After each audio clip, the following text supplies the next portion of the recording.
This week's Parsha, we read a particularly challenging story about the two sons of Aaron who lose their lives when they offer alien fire to God and God strikes them down.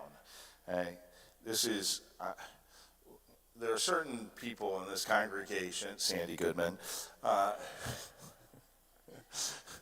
who struggle with this story. I struggle with it too. I don't mean to belittle it, but every year it comes up, and I try to not toss it out, but to try and find meaning in it, because it feels so meaningless. We're going to leave whether the sons were right or wrong, whether God was justified in the punishment for another time. Okay? One of the challenging parts of this story is Aaron, their father's reaction. Okay? These two sons come, they bring an offering to God in fire pans. They do something wrong. God strikes them down. And what is Aaron's response? Vayidom Aharon. And Aaron was silent. Commentators explain this silence in a number of different ways. You got 11th century Rashi says that Aaron intended his silence as a kindness. Now, I'm prefacing all of this to say you don't have to like any of these explanations. I just want you to see, all right, how thousands of years of Jews have struggled with this. Okay? Some people have looked at it one way, other people have looked at it another way. So Rashi says that Aaron intended his silence as a kindness to God, as if to say he didn't blame the Holy One for his son's death. All right? For this forbearance, Rashi says Aaron gets rewarded. The Italian scholar Sforno, a little bit later, says that Aaron was quiet because Moses told him that the death of Nadav and Abihu was a Kiddush Hashem, was a sanctification of the divine name, just as so many other Jewish martyrs throughout our history. Rabbeinu Bachia says that people mourn differently. Some cry loudly, some weep softly, and some remain silent. Now, it struck me this year, and it may be coincidental, but I don't think it's any less powerful, that this Parsha, Shmini, is almost always connected with Yom HaShoah, right? Holocaust Remembrance Day. The silence of Aaron following the death of his sons echoes down through the centuries, and maybe explains the silence about what our people, what happened to our people following the Shoah. Right? After the Shoah, right, we think about Holocaust, and it's so prevalent in our society. So many movies have been made about it. So many books have been written about it. So many testimonies have happened. And yet, we forget, right, that in the years following the Shoah, none of that happened.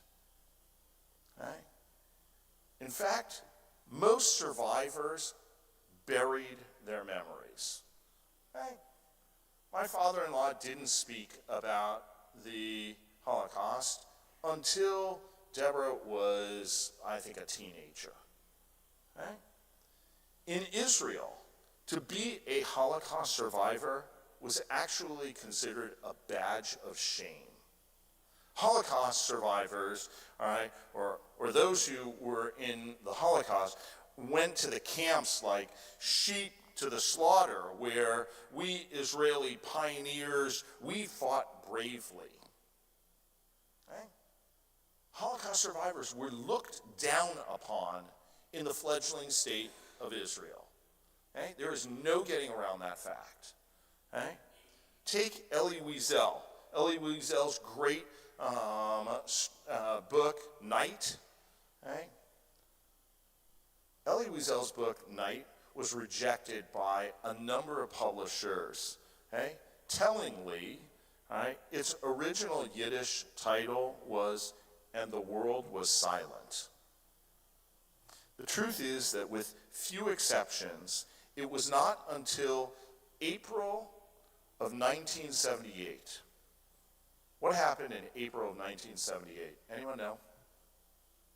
In the United States, what changed everything?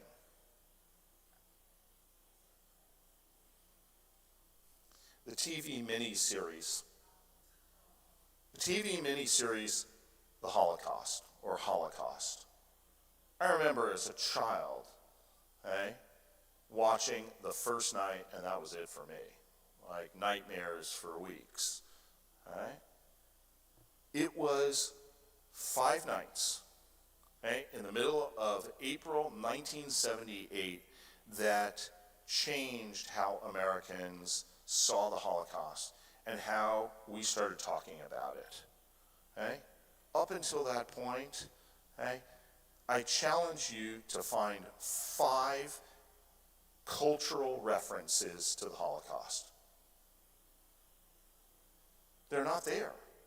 Music wasn't written. Movies weren't made.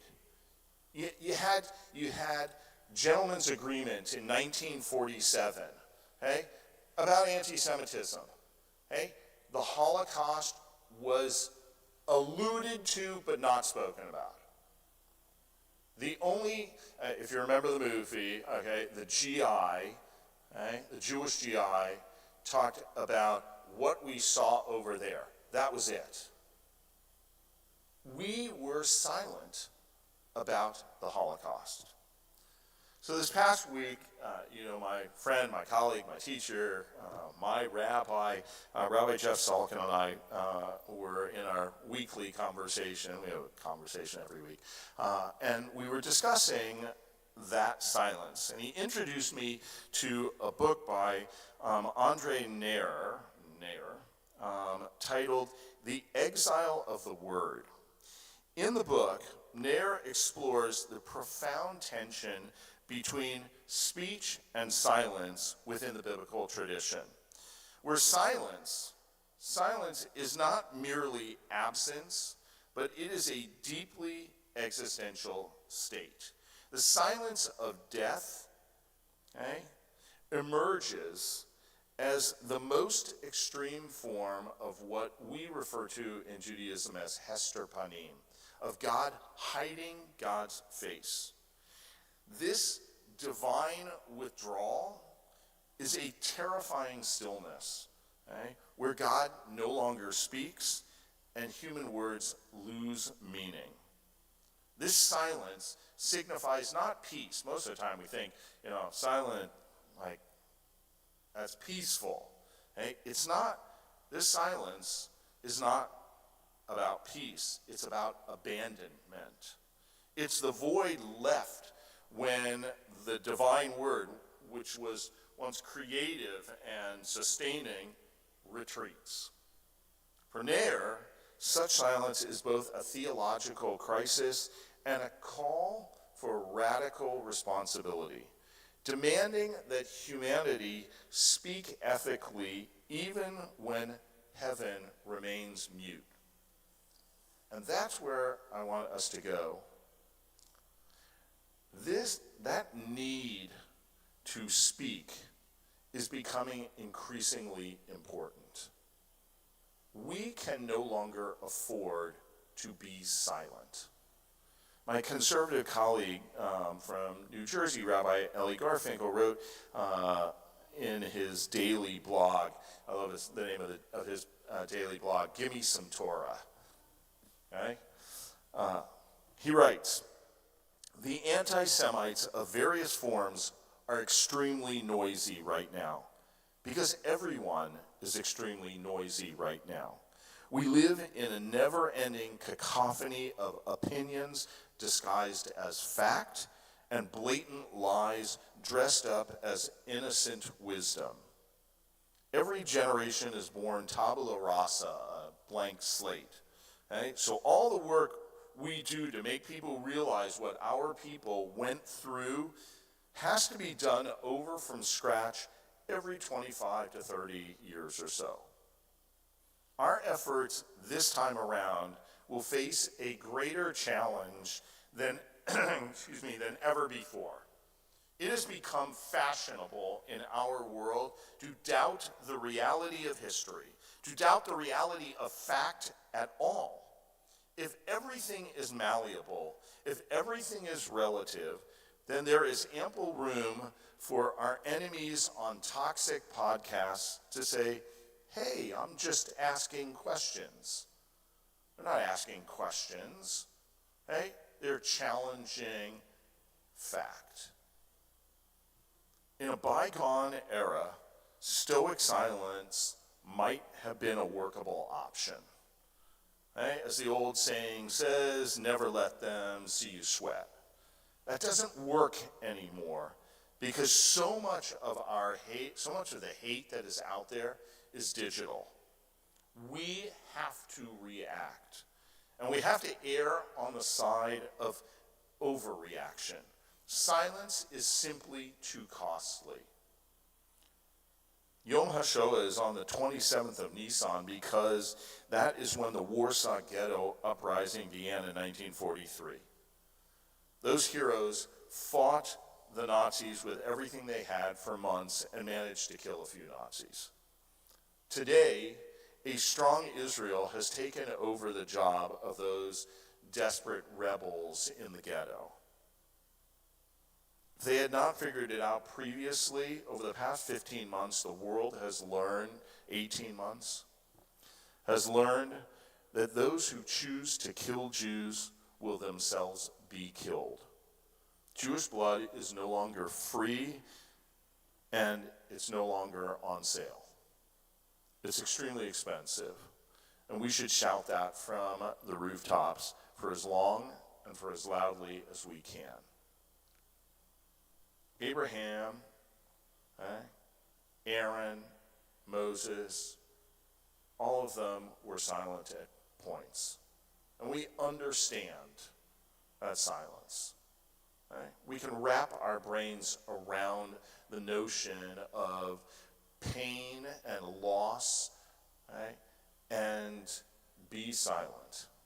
Right? But that is not a workable situation in the long run.